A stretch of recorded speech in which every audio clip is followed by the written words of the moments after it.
কেন তুলনা করছো? এই বড় ছোটর বাজেটটাকে ভেঙে দিয়ে শুধুমাত্র একটিবার আমাদেরকে তুমি আপন করে নিতে পারো না? দারোগা বাবু, শুধু সময়ের অপেক্ষায় হ্যাঁ, তবে কবে? একদিন না একদিন নিশ্চয়ই সময় আসবে দারোগা বাবু, যেদিন তোমার মতো বড় লোক মানুষের চরণে মোর মতো গরিব মানুষের বাড়ি পড়বে। সেই দিন তোমার ওই জামাই বাবু করে ডাকি দারোগা বাবু। দারোগা বাবু, ওই গরিব দারোগা বাবু, ওর মতন গরিব এই বেলডাঙ্গা গ্রামত কেউ নাই। কিন্তু বিশ্বাস করো, ওই মিথ্যাবাদী না হয় দারোগা বাবু, ওই মিথ্যাবাদী না হয়। ওই সেই দিন প্রশ্ন আজকে পৌঁছো, ওই থানার টাকা দিছো দারোগা বাবু, ওই টাকা দিছো দিদি, তুই বিশ্বাস কর, ওই টাকা দিছো দিদি, ওই থানার টাকা দিছো। আমার বিশ্বাস হয়েছিল বাসন্তী, সেই 50,000 টাকার উপযুক্ত সাক্ষী আগে মাত্র তোমার দিদি আমার কল্যাণী। তুমি শান্ত হয়ে বসো, টাকা কোথায় আছে আমি সেই দিকেই যাচ্ছি। কনিষ্ঠবল, কনিষ্ঠবল, কনিষ্ঠবল, কনিষ্ঠবল, তোমাকে একদিন আমি বিশ্বাস করে এই থানার দায়িত্ব পালন তোমার হাতে তুলে দিয়ে মাত্র 2 ঘন্টার জন্য আমি সাইটে গিয়েছিলাম। সেই সময়ের মধ্যে বাসন্তী এসে তোমাকে 50,000 টাকা দিয়েছে। তুমি টাকা কি করেছো বলো? স্যার আমি বলেছিলাম তো স্যার, আমাকে কোনো টাকা দেয়নি। আমি সেই কথা তোমার মুখ থেকে আমি জানতে চাই না, বলো তুমি টাকা কি করেছো? সেদিন বাসন্তী দেবী থানায় আসেইনি স্যার। আমি বলছি তোমাকে টাকা দিয়েছে কেন? জিজ্ঞাসা করার পরে বারবার তুমি আমাকে মিথ্যা কথা বলে যাচ্ছ। বলো, আজ তুমি যে মিথ্যা কথা এই থানায় দাঁড়িয়ে আমার সামনে বলেছো, এই মুহূর্তে এই থানায় দাঁড়িয়ে তোমাকে সাসপেন্ড করতে আমি বাধ্য হলাম। আমি আপনার পায়ে ধরছি স্যার, আমাকে স্যার সাসপেন্ড করবেন না। আজ আমি সব সত্যি কথা বলবো স্যার। ওঠো, কোনটা সত্য আর কোনটা মিথ্যা বলো। বলো, সেদিন বাসন্তী দেবী থানায় এসেছিল স্যার। বাসন্তী এসেছিল? হ্যাঁ স্যার। তাহলে তোমাকে টাকাও দিয়েছে? টাকা দিয়েছি স্যার। তুমি টাকা কি করেছো বলো? স্যার যখন বাসন্তী দেবী ওই দিন থানার মধ্যে এসে আমার হাতে টাকা তুলে দেয়, টাকা তুলে দিয়ে বাড়িতে ফিরে যায়, সঙ্গে সঙ্গে আমার বাড়ি থেকে টেলিফোন আসে স্যার যে আমার বড় ছেলেটা নাকি খুব অসুস্থ, তাকে হাসপাতালে ভর্তি করেছে, তাকে অপারেশন করার জন্য 50,000 টাকার দরকার। কিন্তু ওই সময় আমার 50,000 টাকা কোথায় পাবো? চিন্তা করছিলাম, চিন্তায় কিছু ভাবতে পারছিলাম না। তাই বাসন্তীর হাতে দেওয়া টাকা আমি আপনার হাতে তুলে না দিয়ে সেই টাকা আমি আমার ছেলেকে বাঁচানোর জন্য হাসপাতালে পাঠিয়ে দিয়েছিলাম। কিন্তু স্যার ভাগ্যের কি পরিহাস স্যার, ওই 50,000 টাকা পাঠিয়ে দেওয়ার পরও আমি যে আমার ছেলেটাকে বাঁচাতে পারলাম না স্যার। আপনি আমাকে ক্ষমা করে দেন স্যার, আমি আমার ছেলেটাকে নিজের হাতে মেরে ফেললাম স্যার। ওঠো, আজ সন্তান হারা পিতা হয়ে তুমি আমার কাছে ক্ষমা প্রার্থী হয়ে দাঁড়িয়েছো। তুমি তো ক্ষমার অযোগ্য, তুমি ক্ষমার অযোগ্য।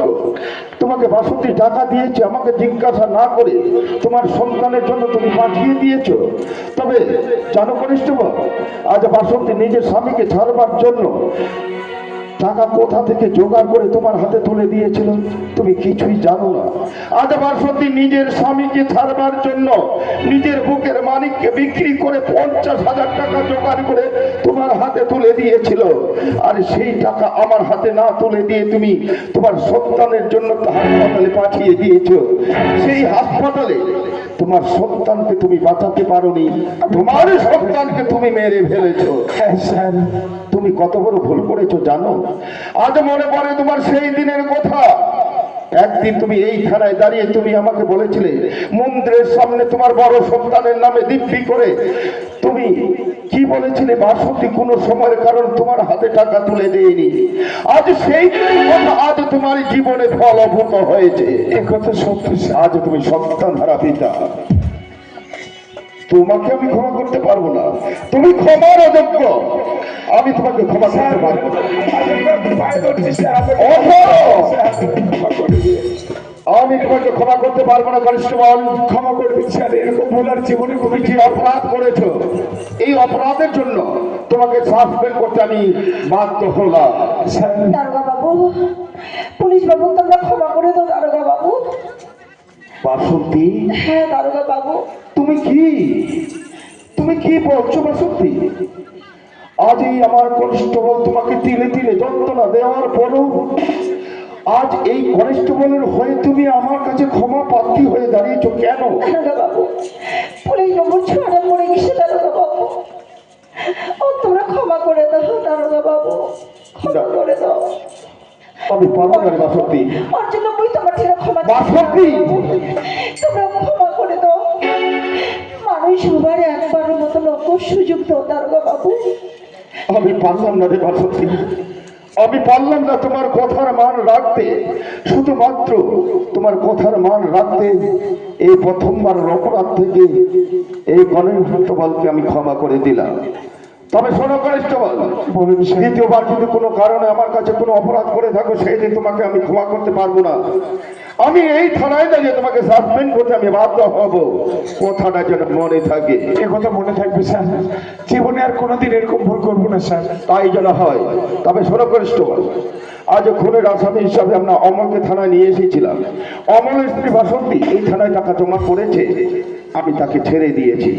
তবে জানো, বাসন্তী বলেছিল এটা ছলনা জাল বিস্তার করে ঘুটু প্রধান নিজের হাতে খুন করেছে। তবে উপযুক্ত প্রমাণ ছাড়া আমরা ওই ঘুটু প্রধানকে অ্যারেস্ট করতে পারছি না। তবে যেভাবে হোক চলে বলে কৌশলে আর দাঁড়িয়ে থাকবো না।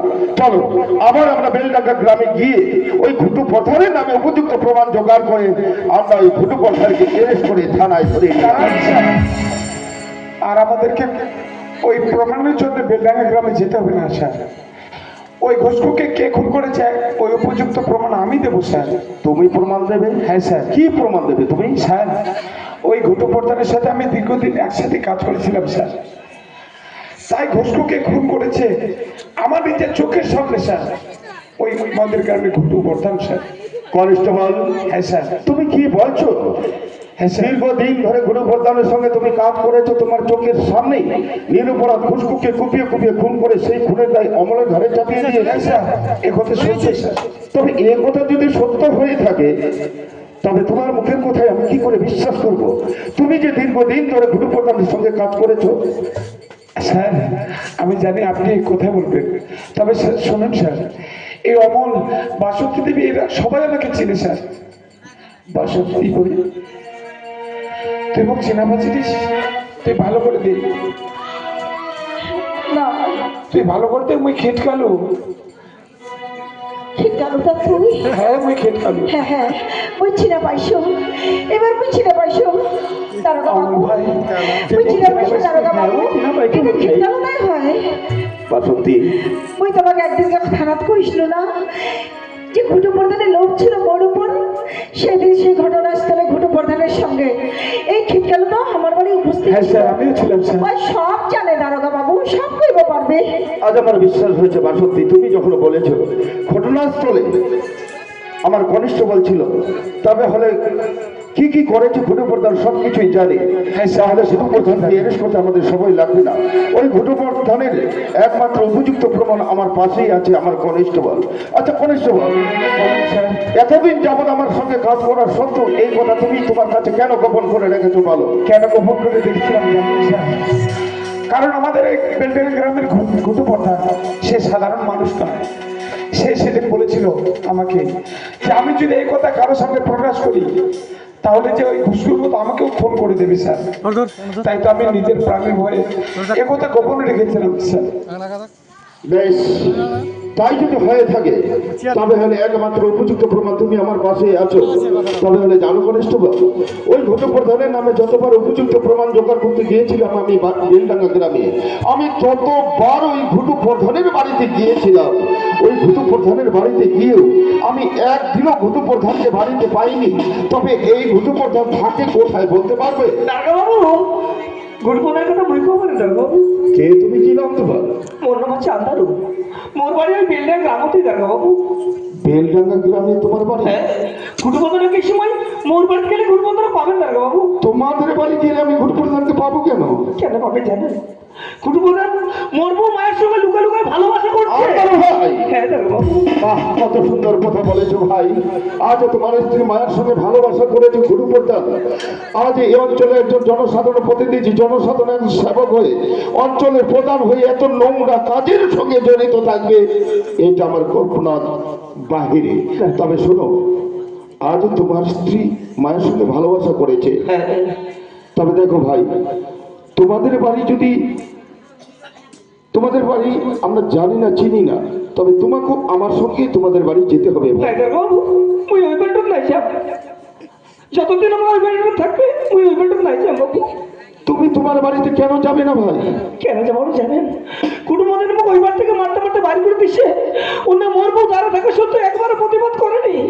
যতদিন আমরা ওই বাড়িটা থাকবে ওই বাড়িটা নাই যাব বাবু। ওই আমি বাড়িটা বুঝতে পেরেছি ভাই তোমার মনের ব্যথা। তবু হলো, একবার যদি গুরু প্রধান জানতে পারে যে আমরা যাচ্ছি, তাহলে তোমাদের বাড়ি থেকে কোথাও পালিয়ে যেতে পারে। তখন খুঁজতে খুঁজতে আমরা তাকে হারিয়েও ফেলতে পারি। চলো না ভাই, আমাদেরকে নিয়ে চুপি চুপি তোমাদের বাড়ি চলো। চাপ দারোগা বাবু, কুটুমদের ধরা দিবার জন্য মুই যাম, কিন্তু মুই ওই বাড়িটা যাবো না। তোমাকে ওই মোর বাড়ি মুই দূর থেকে দেখা দিই বাবু। ঠিক আছে ভাই, তুমি যখন মনের ব্যথা তোমাদের বাড়ি তুমি যাবে না, আড়াল থেকে আমাকে দেখিয়ে দেবে এটাই আমাদের বাড়ি। আমরা ঠিক তোমাদের বাড়ি গিয়ে যদি ঘুটু প্রধানকে পেয়ে থাকি, আমরা আজকে এরেস্ট করে আমরা থানায় যাবো। এখনই পাবেন। আমি এক্ষুনি যাবো। আসো। কনস্টেবল স্যার, আপনার উপর সরিয়ে নিয়ে চলো বেলডাঙ্গা গ্রামে ঘুটু প্রধানকে আমরা এরেস্ট করবো। বেশ, ঠিক আছে, চলো এক্ষুনি চলো। ঠিক আছে। বেলডাঙ্গা গ্রামে ঘুটু প্রধানকে অ্যারেস্ট করতে যাবেন? আর বলো না আমি কোথায়, আমি শহরে যাব না। কল্যাণী, দেখো, তুমি ঠিকই বলেছো, আমার হাতে সময় সংকীর্ণ। কারণ আজকে তোমাকে কলকাতা বিষ্ণুপুর গ্রামে পৌঁছে দিতে পারবো না। তোমাকে কথা দিচ্ছি, আজকে যখন তোমার ছোট বোনের সঙ্গে তোমার দেখা হয়ে গেছে, আজকে তোমার ছোট বোনের ঘরে তুমি নিশি যাপন করো। আর আগামীকাল সকালবেলা হলেই তোমাকে ট্রেনে করে কলকাতায় বিষ্ণুপুর গ্রামে পৌঁছে দিয়ে আসবো। ঠিক আছে স্যার। দিদি তুই আমার বাড়ি ছেঁচাপুরি যাবো? কেন যাবো নি? বাবলুর বাপ, বাসন্তী, মোর দিদি বলে আমার বাড়ি যাবে বাবলুর ঠিক বাপ। আছে বাসন্তী। কিন্তু মোর দিদি মুই কি খেলাম? ওই বড় লোক মানুষ, ওই কলকাতা শহরত থাকে, ওর প্রতিদিন ভালো মন্দ খায়। মুই তো ভালো মন্দ খেলবা পারিনি বাবলুর বাপ। কি করছিস বাসন্তী? ওই তুই পাগলির মতন কথা বলিস না তো। আজকে আমি যে তোর জামাই বাবু উঠে না হুকুমটা পানো তোর বাড়ি যাবার, এটা আমার বিশাল আনন্দ। তোর বাড়ি যা না খাইলেও আনন্দ বুঝি, যে লাজ ঠিক আছে খামো। চল আয় দিদি, আসো বাবু।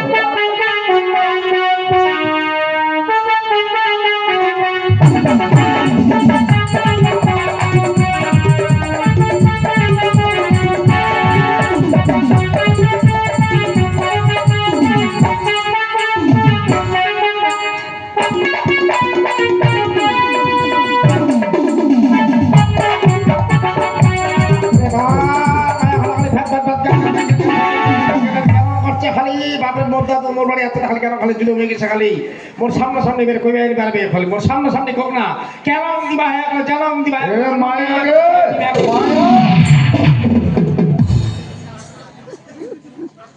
ঝকটা মোর উপর থেকে হাত আমলায় দিল ওই গে, কেন রে দিম মোর উপর ঝকটা বেশি। তুমি জানো যে তুই আসবো ওই টাইমে টাকা চু মায়াগে করে কার উপর ভুকে থেকে আর উপর বাগাচ্ছ মায়ার উপর বাগাচ্ছ আখে তুই তো মোর বাড়ি আসছে আমার জুলুম হয়ে গেছে। তুমি নাতনি বাড়ি আসিবা পারো? তোর কথা না মোর কথা তোমরা কি যুক্তি করেছে জানিস? কি কইছে কে? মোক বলে মাথাটা তলা দিয়ে ঠেকলা পড়তে গেলে ঠেকাবে পিন্দি থাকছো নাইটি মাইটটা কুটি করবে তো বলে ঠেকলাবে কেন করে? নিটাল হ্যাঁ হঠাৎ হলো সে চালটা খেপে গেছে কে? তাহলে কোচ দাদা কেমন মতন না গেছে তুই তোর মতন মেয়ে মোর মতন যা দিবার দিছি চলে আসবে এই লোকের কেন অকস মকস করে আমি আসিনু এরা খেতরা খেতলি দুঃখতে ধাস দোষ আছে মুখের দেখিবানি করে আমার চোখলাম আমি ফির দেছু এটা কেন কথা কইলে এরা কেন না কাছে মুখে কেন না চেহারা তুই ছিস কেন কেন কে এরা কেন না কাছে মো কেন না গেছে বে করছি শুনে এলে ওনা কি কথা কহিল মায়া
ও